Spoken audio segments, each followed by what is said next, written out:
আসসালামু আলাইকুম, সবাই কেমন আছেন? আমন্ত্রণ জানাচ্ছি নতুন আইটি ভিডিও দেখার জন্য। তো আজকে সারাদিন কী কাজ করলাম, কি রান্না করলাম সব কিছু শেয়ার করব।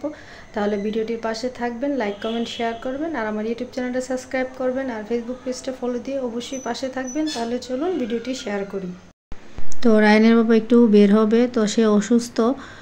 মোটর সাইকেল আজকে 5-6 দিন যাবতই চালায় না, কিন্তু আজকে একটু বের হইতেছে জরুরি একটু কাজে, তো আস্তে আস্তে চালাবে নিষেধ করতেছি, তারপরও সে বের হয়ে গেছে। তো তাকে বিদায় দিয়ে আমি আমার কাজগুলো শুরু করব। আর এখন আমি সব কিছু কোটাকুটি করে রেডি করে নিতেছি। আজকে সিম্পলই রান্না করব। আজকে একটু বাইরে কাজ ছিল, বাইরে গেছিলাম, সেজন্য রান্না করতেও আমার অনেক দেরি হয়ে গেছে।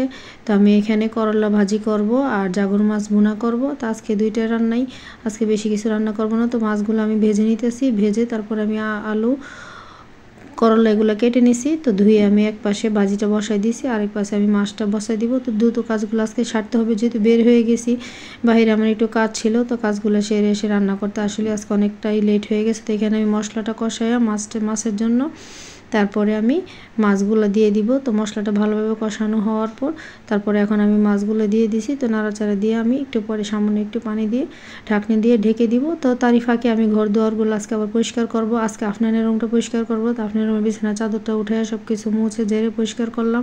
আর এগুলো আসলে প্রত্যেক সপ্তাহে বিছানা চাদর উঠানো লাগে, প্রতিদিনই ঘর পরিষ্কার করা লাগে, নয়তো ধুলো বলে জমা যায়। আপনি যতই পরিষ্কার করেন না কেন ময়লা থাকবেই। তো এদিকে কিছুদিন আগে শেয়ার করলাম আমার সোফার কভারগুলো ধুতে দিছি। তো এই যে দেখেন এই অবস্থা, সব কিছু টাল হয়ে পড়ে আছে। তো এখন আমি এগুলা লাগাবো, লাগিয়ে গুছগাছ করব। আর এখন এই যে কভারগুলো লাগাইতেছে, আর কভারগুলো লাগানো আসলে অনেক প্যারা, এগুলো খুলতেও প্যারা, লাগাইতেও প্যারা। তো এখন এগুলা লাগাই দিব। তো লাগানোর পর তারপরে এগুলাকে আবার ফিটিং করা লাগে, ফোম আছে।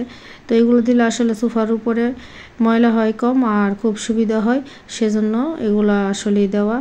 আর আলাদা একটা লুকিং আসে, দেখতে ভালোই লাগে। তো এখন পিলো কভারগুলো লাগাই নিতেছে। এক এক করে এইভাবে সবগুলো কভার লাগিয়ে নিয়ে তারপরে ঘরটা গুছিয়ে তারপরে আমি অন্য কাজে চলে গেছি। আর এই যে দেখেন আমার ঘর গোছানোর একদম পুরো ফাইনাল লুক। আর ঘর গোছাতে আসলে আমরা প্রতিটা রুমও নিয়ে খুব ভালোবাসি, পরিষ্কার পরিচ্ছন্ন থাকতে ভালোবাসি। আর ঘর পরিষ্কার না থাকলে আসলে কিছুই ভালো লাগে না।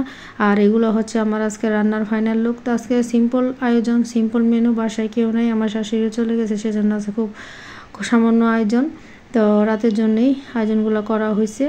তো আজকের ভিডিওটি আমার এতটুকু। যদি ভালো লেগে থাকে সবাই অবশ্যই লাইক কমেন্ট শেয়ার করবেন। আর সবাই ভালো থাকবেন, নিরাপদে থাকবেন। আর অনেক গরম, সবার অবস্থা খুবই খারাপ। সবাই ভালো থাকবেন, আল্লাহ হাফেজ।